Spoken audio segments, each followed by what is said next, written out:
বাবা ওয়ালিদ, ওয়ালিদ কি করছো? কি করছো? খাবার খাচ্ছো আর মোবাইল দেখছো? তুমি আচ্ছা আচ্ছা ঠিক আছে। তুমি মজা করে খাবার খাচ্ছো? তুমি হাত দিয়ে খাওয়া শিখে গিয়েছো? মাশাল্লাহ, ওয়ালিদ হাত দিয়ে খাওয়া শিখে গিয়েছে। ও কোনো কিছুই হাত দিয়ে খেতে পারে না, শুধুমাত্র বিরিয়ানি বা এই যে ফ্রাইড রাইসটা ও হাত দিয়ে খায়। এছাড়া ভাত ও হইলে একদমই হাত দিয়ে খেতে পারে না, ওকে খাইয়ে দিতে হয়।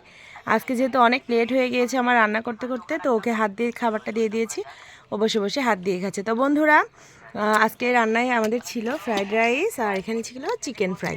তো ওয়ালিদ এটাই মজা করে খাচ্ছে। তো ওয়ালিদের জন্য সবাই একটি লাইক করে দিবেন, চ্যানেলটি সাবস্ক্রাইব করে দিবেন, ওয়ালিদের পাশে থাকবেন, তাতে করে ওয়ালিদ নতুন নতুন ভিডিও করার আগ্রহ পাবে।